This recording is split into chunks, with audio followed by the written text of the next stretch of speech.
क्या भगवत गीता का पूरा सार सिर्फ एक अध्याय में समझा जा सकता है? क्या भगवान श्री कृष्ण जी अपने अंतिम उपदेश में ऐसी बात बताते हैं जो हमारे जीवन को हमेशा के लिए बदल सकती है? Just think about it. Kurukshetra वही है, रथ वही है, अर्जुन वही है, भगवान श्री कृष्ण जी भी वही है, लेकिन अब सब कुछ बदलने वाला है। 17 अध्यायों की शिक्षा अब अपने अंतिम निष्कर्ष की ओर बढ़ रही है। आज हम जानेंगे कि संन्यास क्या है, त्याग क्या है, कर्तव्य कैसे करना है, 3 गुण हमारे जीवन को कैसे प्रभावित करते हैं, बुद्धि मतलब अंग्रेजी में इंटेलेक्ट और धृति मतलब डिटर्मिनेशन का क्या महत्व है, परम सिद्धि कैसे प्राप्त होती है, और अंत में भगवान श्री कृष्ण जी का वह अंतिम संदेश जो हजारों वर्षों से करोड़ों लोगों के जीवन को नई दिशा दे रही है। ओम नमो भगवते वासुदेवाय। नमस्कार, मेरा नाम कामाख्याजा है। मैं आज आप सभी का इस वीडियो में हार्दिक स्वागत करता हूं। अब हम भगवत गीता के 18वें अध्याय मोक्ष संन्यास योग का अध्ययन करेंगे। दोस्तों, मेरे विचार से अगर किसी व्यक्ति ने इस 18वें अध्याय को ठीक से समझ लिया तो उसने पूरी भगवत गीता का मूल संदेश ही समझ लिया। क्योंकि भगवान श्री कृष्ण जी इस अध्याय में पहले के सभी अध्यायों की मुख्य शिक्षाओं को एक साथ जोड़ देते हैं। Think about it. जब अपने स्कूल कॉलेज में आप पढ़ाई कर रहे होते हैं, जब कोई शिक्षक लेक्चरर जब अध्याय खत्म करता है या करने को होता है तो सब मुख्य बातें एक बार फिर से कह देता है। आप न्यूज में भी देखते हैं, अंत में मुख्य समाचार एक बार फिर। तो यहां भी भगवान श्री कृष्ण जी अंतिम अध्याय में ठीक वही करते हैं। हालांकि इसमें 78 श्लोक है और ये बहुत बड़ा अध्याय है। पूरे अध्याय को सरल बनाने के लिए मैंने इसे 7 मुख्य पिलर में विभाजित किया है, जो आप स्क्रीन पे देख रहे होंगे। आज हम इन 7 पिलर को एक एक करके समझेंगे और इस वीडियो के अंत तक आपको पूरे अध्याय का एक स्पष्ट चित्र आपके मन में बन जाएगा और यही मेरा मुख्य उद्देश्य है। तो चलिए शुरू करते हैं पहले पिलर से। संन्यास और त्याग क्या है, इस पर बात करते हैं। अर्जुन भगवान श्री कृष्ण जी से एक बहुत ही महत्वपूर्ण प्रश्न पूछते हैं, आखिर संन्यास क्या है और त्याग क्या है? क्या दोनों एक ही है या इसमें कुछ अंतर भी है? अभी आप इस दृश्य में देख रहे होंगे कि एक व्यक्ति अपना मुकुट, धन, वैभव सब कुछ छोड़ के आगे बढ़ रहा है। लेकिन दोस्तों, यही सबसे बड़ी गलत फहमी होती है, मिसअंडरस्टैंडिंग होती है। भगवान श्री कृष्ण जी यह नहीं कहते कि घर छोड़ दीजिए, यह नहीं कहते कि परिवार छोड़ दीजिए, यह भी नहीं कहते कि अपना कर्तव्य छोड़ दीजिए। भगवान श्री कृष्ण जी कुछ और कहते हैं। संन्यास मतलब कामना से प्रेरित, डिजायर से प्रेरित कर्मों का त्याग, डिजायर ड्रिवन एक्शंस। और त्याग का मतलब कर्तव्य करते हुए कर्म फल की आसक्ति का त्याग, अटैचमेंट टू द रिजल्ट्स जो होता है, अंग्रेजी में हम इसे इस तरह से समझ सकते हैं। याद रखिए, काम छोड़ना भगवत गीता नहीं सिखाती है, आसक्ति छोड़ना भगवत गीता सिखाती है, अटैचमेंट छोड़ना सिखाती है। जरा एक उदाहरण से समझते हैं। मान लीजिए एक डॉक्टर है, अगर वह कहे मैं आध्यात्मिक बनना चाहता हूं इसलिए मैं अस्पताल छोड़ देता हूं, क्या यही भगवत गीता और भगवान श्री कृष्ण जी का संदेश है? नहीं, बिल्कुल ही नहीं। अगर वही डॉक्टर अपने हर मरीज की पूरी ईमानदारी से सेवा करे और परिणाम भगवान पर छोड़ दे तो यही भगवत गीता का त्याग है।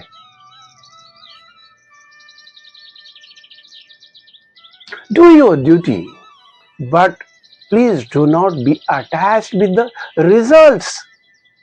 यही कर्म योग की सुंदरता है। This is the beauty of कर्म योग। आज का पहला टेक अवे याद रखिए, संन्यास मतलब कामना प्रेरित कर्मों का त्याग, और त्याग मतलब कर्तव्य करते हुए फल की आसक्ति का त्याग। अगर आज सिर्फ इतनी बात भी समझ में आ गई तो अध्याय 18 का सबसे महत्वपूर्ण आधार, फाउंडेशन समझ में आ गया। हालांकि अभी 6 और फाउंडेशन है, लेकिन दोस्तों एक और प्रश्न उठता है, क्या हर प्रकार का त्याग सही होता है? क्या हर चीज छोड़ देना ही त्याग है, या भगवान श्री कृष्ण जी कुछ और समझाने वाले हैं? यही से भगवान श्री कृष्ण जी त्याग के 3 प्रकार समझाते हैं। देखिए वो क्या होता है, और यही से अध्याय 18 और भी रोचक हो जाता है, इंटरेस्टिंग हो जाता है। Let us move to the next step. दोस्तों अब भगवान श्री कृष्ण जी एक बहुत ही महत्वपूर्ण बात समझाते हैं, हर त्याग सात्विक नहीं होता है। त्याग भी 3 प्रकार का होता है, सात्विक, राजसिक और तामसिक। सबसे पहले तामसिक त्याग को समझते हैं। जब कोई व्यक्ति अज्ञान की वजह से अपने कर्तव्य को ही छोड़ देता है तो उसे तामसिक त्याग कहते हैं। It happens because of the ignorance. उदाहरण, माता पिता की सेवा करना छोड़ देना, परिवार की जिम्मेदारी से भाग जाना, या केवल आलस्य की वजह से काम न करना। यह त्याग नहीं है, यह मोह है। अब दूसरा, राजसिक त्याग को देखते हैं। जब कोई व्यक्ति किसी काम को इसलिए छोड़ देता है क्योंकि उसे उसमें मेहनत ज्यादा लगता है, बहुत काम करना पड़ता है, कष्ट ज्यादा है, या डर लगता है, तो वह जो है राजसिक हुआ। ऐसा व्यक्ति कर्तव्य नहीं छोड़ता, वह कठिनाई से भागता है। भगवान श्री कृष्ण जी कहते हैं यह भी सच्चा त्याग नहीं है, ये सच्चा त्याग नहीं है। अब तीसरा और सबसे महत्वपूर्ण, सात्विक त्याग।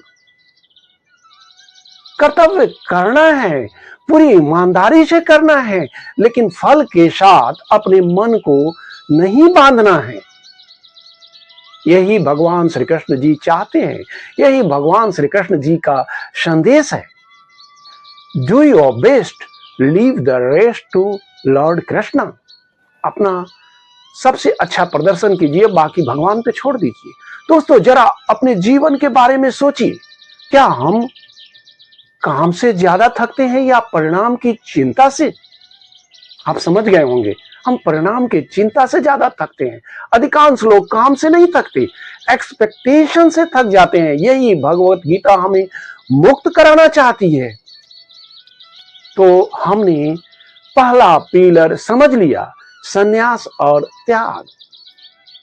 अब भगवान श्री कृष्ण जी हमें एक और गहरे विषय की ओर ले चलते हैं, वेरी डीप टॉपिक। हम अक्सर कहते हैं मैंने यह किया, मैंने यह बनाया, मैंने यह सफलता प्राप्त की, मैंने इतना घर बना लिया, इतना गाड़ी बना लिया, इतना खेत खरीद लिया, इतना प्रॉपर्टी बना लिया। लेकिन क्या वास्तव में किसी भी कर्म का केवल एक ही कर्ता होता है? भगवान श्री कृष्ण जी कहते हैं नहीं, किसी भी कर्म के 5 कारण होते हैं। यही से हम सब अध्याय 18 के एक नए स्टैंडर्ड में प्रवेश कर रहे हैं, एक नए स्तर में प्रवेश कर रहे हैं। कर्म के 5 कारण। दोस्तों, अब भगवान श्री कृष्ण जी हमारा एक बहुत बड़ा अहंकार तोड़ते हैं। हम अक्सर कहते हैं मैंने ये किया, मैंने ये पढ़ाई किया, मैंने ये बनाया, मैंने ये सफलता प्राप्त की, दिस इज माई अचीवमेंट। लेकिन क्या वास्तव में सब कुछ मैं ही करता हूं? भगवान श्री कृष्ण जी कहते हैं नहीं। किसी भी कर्म के 5 कारण होते हैं। पहला, अधिष्ठान, मतलब उसे अंग्रेजी में समझिए बॉडी, यानी शरीर। दूसरा, कर्ता, मतलब डूअर, जो कार्य कर रहा है। तीसरा कारण, इंस्ट्रूमेंट, यानी हमारी इंद्रियां, हाथ, पैर, आंख, कान, शरीर, ये सब साधन। चौथा, चेष्टा, मतलब इफोर्ट, अर्थात प्रयास, मेहनत, परिश्रम। पांचवा, दैव, डिवाइन अरेंजमेंट, अर्थात भगवान की व्यवस्था, ईश्वर की कृपा, परमेश्वर की कृपा। अब जरा सोचिए, अगर इन 5 में से एक भी न हो तो क्या काम पूरा होगा? या जो आपने अचीव किया है वो हो सकता था? अगर शरीर बीमार हो तो, अगर प्रयास ही न करे तो, अगर साधन ही न हो तो, अगर भगवान की इच्छा ही कुछ और हो तो। मेहनत तो बहुत लोग करते हैं, तब हम कैसे कह सकते हैं कि सब मैंने किया? जरा सोचिए। यही कारण है कि भगवत गीता हमें विनम्रता, ह्यूमिलिटी सिखाती है। याद रखिए, किसी भी सफलता में केवल एक व्यक्ति का योगदान नहीं होता। शरीर भी चाहिए, साधन भी चाहिए, प्रयास भी चाहिए, और सबसे बढ़कर भगवान की कृपा चाहिए। On the top, God's blessing. अब भगवान श्री कृष्ण जी एक और महत्वपूर्ण बात बताते हैं। हर व्यक्ति की प्रकृति अलग अलग है और उसका ज्ञान भी अलग अलग होता है, तो उसका कर्म भी अलग अलग ही होगा और उसका स्वभाव भी नेचुरली अलग अलग ही होगा। यहीं से भगवान श्री कृष्ण जी 3 गुणों की ओर ले चलते हैं। अब हम समझेंगे ज्ञान, मतलब अंग्रेजी में समझिए नॉलेज, कर्म मतलब एक्शन, और कर्ता मतलब डूअर के 3 प्रकार। यहीं से अध्याय 18 और भी गहरा हो जाता है फ्रेंड्स, बहुत ही डीप हो जाता है। दोस्तों, अब एक बहुत ही दिलचस्प प्रश्न है। अब एक ही घर में 1, 2 या 3 अलग अलग बच्चे हैं, सब अलग अलग क्यों सोचते हैं? एक माता पिता का सेवा करना चाहता है, दूसरा सिर्फ अपना फायदा ही सोचता है कि क्या मिलेगा, और तीसरा सही और गलत का फर्क ही नहीं समझता, समझ भी नहीं पाता। वाई? भगवान श्री कृष्ण जी कहते हैं इसका कारण है उसके 3 गुण, सत्व, रज और तम। भगवान श्री कृष्ण जी सबसे पहले ज्ञान मतलब नॉलेज की बात करते हैं। सात्विक ज्ञान, ऐसा ज्ञान जो हर जीव में एक ही परमात्मा को दिखता है। रंग अलग अलग हो सकते हैं हम सब की, भाषाएं थ्रू आउट द वर्ल्ड अलग अलग हो सकती है, देश अलग अलग हो सकता है, लेकिन आत्मा सब में एक ही है, सोल सब में एक ही है। अब राजसिक ज्ञान के बारे में जानते हैं, जिसे राजस भी कहते हैं। यह हर व्यक्ति को अलग अलग देखता है। यहाँ मैं और मेरा सबसे महत्वपूर्ण हो जाता है। वह आदमी ज्यादातर मैं और मेरा में ही लगा रहता है। अब तामसिक ज्ञान, तामस भी बोलते हैं, यह सत्य को समझने का प्रयास ही नहीं करता। जो दिख गया बस वही सत्य है, वही मान लेता है, कोशिश भी नहीं करता है कि सच्चाई क्या है। अब भगवान श्री कृष्ण जी कर्म मतलब एक्शन की बात करते हैं। सात्विक कर्म मतलब कर्तव्य समझकर किया गया कर्म, जिसमें अहंकार न हो, फल की लालसा न हो। राजसिक कर्म के बारे में समझते हैं। सिर्फ फल पाने के लिए, नाम के लिए, प्रसिद्धि के लिए मैंने ये किया, मैंने वो किया, तामसिक कर्म के बारे में बिना सोचे समझे, बिना परिणाम की चिंता किए दूसरों को कष्ट पहुंचाने वाला कर्म, जो मन में आया वही कर दिया। अब सात्विक डूअर, सात्विक कर्ता के बारे में समझते हैं। काम करता है लेकिन अहंकार नहीं करता, सफलता मिले या असफलता दोनों में ही शांत रहता है, कूल रहता है। अब राजसिक कर्ता के बारे में समझते हैं। ईगो ड्रिवन, हर सफलता को अपना श्रेय लेना चाहता है। मैंने ऐसा किया, मैंने वैसा किया, मैंने ये अचीव किया, मैंने वो अचीव किया। अब तामसिक कर्ता मतलब लेजी होता है, केयरलेस होता है, आलसी होता है। दोस्तों, अब एक प्रश्न में मैं आपसे कुछ पूछना चाहता हूं। जब कोई समस्या आती है तो हम सबसे पहले क्या बदलना चाहते हैं? दुनिया को, लोगों को, परिस्थिति को? क्या? जरा सोचिए। भगवान श्री कृष्ण जी कहते हैं, पहले अपने आप को देखो, लुक इन योरसेल्फ। मेरे अंदर अभी कौन सा गुण सबसे ज्यादा काम कर रहा है? यही प्रश्न आध्यात्मिक जीवन की सबसे बड़ी शुरुआत है। This is the beginning of the spiritual life. अब हम 3 और महत्वपूर्ण विषयों की ओर बढ़ रहे हैं। We are moving forward about 3 important things. बुद्धि मतलब इंटेलेक्ट, धृति मतलब डिटर्मिनेशन, और सुख मतलब हैप्पीनेस। और मुझे लगता है यही से भगवान श्री कृष्ण जी हमारे जीवन की सबसे व्यवहारिक शिक्षा देना शुरू करते हैं। पहला बुद्धि, दूसरा धृति। अगर सरल भाषा में कहूं तो बुद्धि बताती है क्या सही है और क्या गलत है, लेकिन धृति हमें उस सही रास्ते पर बने रहने की शक्ति देती है। याद रखिए, knowledge indicates us the path, determination keeps on the path.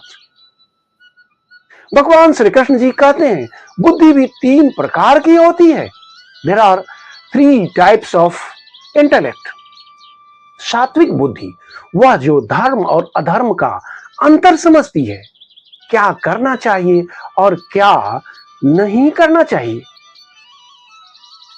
राजसिक बुद्धि, ऐसा व्यक्ति बार बार कंफ्यूज रहता है, निर्णय लेता है और फिर बदलता है। अब मैंने ये सही किया, गलत किया, हमेशा यही फेरे में लगा रहता है, कंफ्यूज रहता है। तामसिक बुद्धि गलत को ही सही समझ बैठता है, यही सही है, तुम समझो या नहीं समझो। यही सबसे खतरनाक स्थिति होती है। This is the dangerous situation. अब धृति यानी डिटर्मिनेशन। अब सात्विक धृति मन को स्थिर रखती है, इंद्रियों को नियंत्रित रखती है और लक्ष्य से भटकने नहीं देती है। राजसिक धृति सिर्फ इच्छाओं को पूरा करने में लगी रहती है। अच्छा, अब ये ले लिया, अब वो खरीद लिया, अब ये हो गया, अब वो हो गया, बस इसी में पूरा जिंदगी उसका चला जाता है। तामसिक धृति मतलब आलस्य, भय, निराशा और मोह को छोड़ना नहीं चाहती। दोस्तों, जरा अपने आप से पूछिए, आस्क टू योरसेल्फ, जब कोई कठिन समय आता है तो मैं छूट जाता हूं या स्ट्रांगली डटा रहता हूं? यह धृति की पहचान है। This is the indication of Dhriti, determination. अब भगवान श्री कृष्ण जी एक ऐसी बात बताते हैं जो हर मनुष्य से जुड़ी हुई है। हैप्पीनेस, सुख। सब कोई सुख चाहता है, हर इंसान सुख चाहता है, लेकिन क्या हर सुख वास्तव में सुख होता है? क्यों? भगवान श्री कृष्ण जी कहते हैं नहीं, हर सुख सुख नहीं होता है। बहुत इंपॉर्टेंट बात है।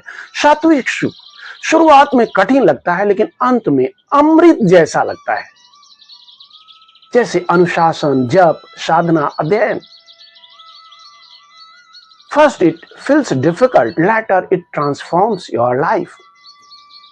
अब राजसिक सुख शुरुआत में बहुत मीठा लगता है लेकिन बाद में बहुत दुख देता है, बहुत दुख देता है। तामसिक सुख आलस्य, नींद, प्रमाद और अज्ञान से मिलने वाला सुख जो धीरे धीरे जीवन की ऊर्जा छीन लेती है, आपकी एनर्जी छीन लेती है। याद रखिए, भगवान श्री कृष्ण जी सिर्फ यह नहीं बता रहे हैं कि क्या अच्छा है, वे यह भी बता रहे हैं कि दीर्घकाल मतलब लॉन्ग टर्म में क्या आपको वास्तविक शांति देगा। अब हम अगले पिलर की ओर बढ़ते हैं। अब भगवान श्री कृष्ण जी बताएंगे स्वधर्म ओन्स ड्यूटी क्या है और परम सिद्ध स्वधर्म और परम सिद्धि का मार्ग। दोस्तों, अब भगवान श्री कृष्ण जी एक ऐसी शिक्षा देते हैं जो आज के समय में सबसे ज्यादा जरूरी है। तुलना, कंपैरिजन। हम अपना जीवन कम जीते हैं और दूसरों का जीवन ज्यादा देखते हैं, बगल अगल की ज्यादा देखते हैं। यहीं से दुख शुरू होता है। This creates sorrow. भगवान श्री कृष्ण जी कहते हैं स्वधर्म, one's duty, one's own duty. दूसरे के श्रेष्ठ कार्य से अपना कर्तव्य श्रेष्ठ है। इसका मतलब यह नहीं है कि दूसरों से सीखना गलत है, सीखना ही हम छोड़ दें। बात यह नहीं है। मतलब यह है कि दूसरों की नकल करते रहने से जीवन का उद्देश्य मत भूल जाइए। Don't copy, discover your duty. यही स्वधर्म है, परम सिद्धि का मार्ग।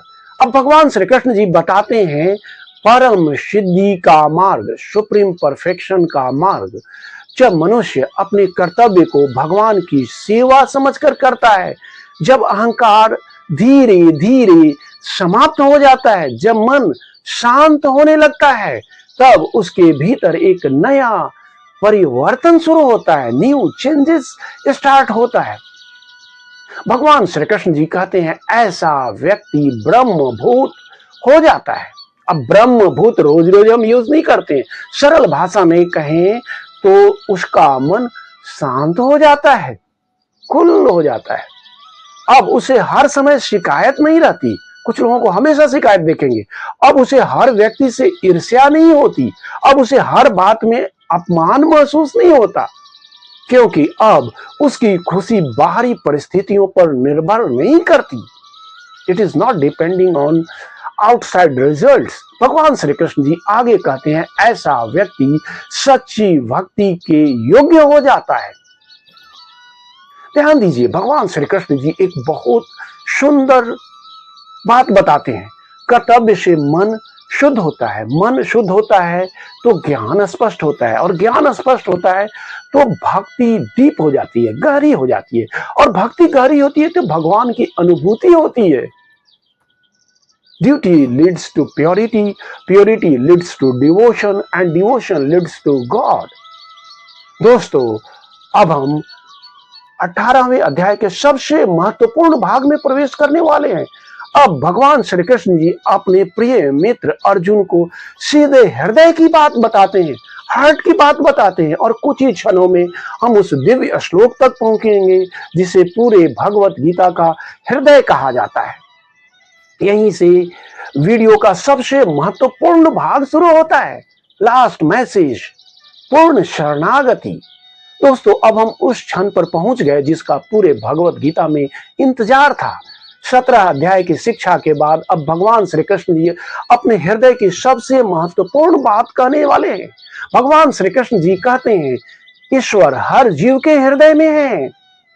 It lies in everybody's heart.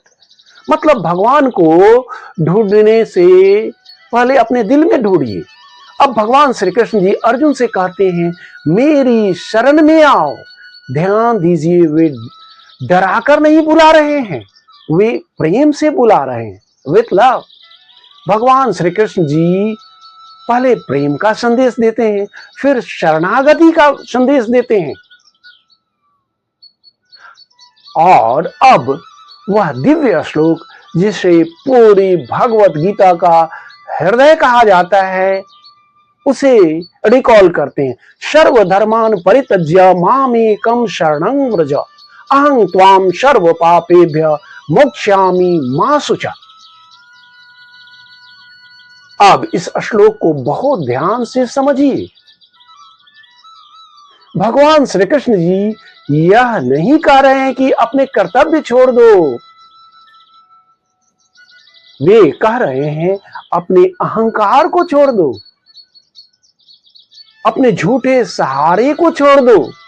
हम लोग बहुत सारा झूठा सहारा मान के रखते हैं, ये मेरा सहारा है, वो मेरा सहारा है। अपने पूर्ण विश्वास के साथ मेरी शरण में आ जाओ।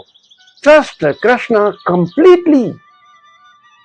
और फिर भगवान श्री कृष्ण जी एक ऐसा वचन देते हैं जो पूरी गीता में सबसे बड़ा आश्वासन है, मैं तुम्हें सभी पापों से मुक्त कर दूंगा।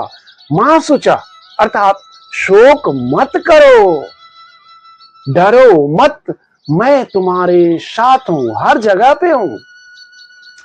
इतना सब सुनने के बाद अर्जुन का उत्तर आता है। अर्जुन गिव्स द रिप्लाई, कहते हैं नष्टो मोह। अर्जुन कहते हैं मेरा मोह समाप्त हो गया, अब मुझे स्मृति वापस मिल गई, अब मैं आपकी आज्ञा का पालन करूंगा। I will follow your instructions. ध्यान दीजिए, युद्ध शुरू होने से पहले क्या बदला? युद्ध भूमि नहीं बदली, वही है, परिस्थिति भी नहीं बदली, बदला तो सिर्फ उसका दृष्टिकोण, अर्जुन का way of looking, way of visualizing, way of pondering, way of thinking, and that changed everything. The way we think, mind works, here is the computer and this are the programmer.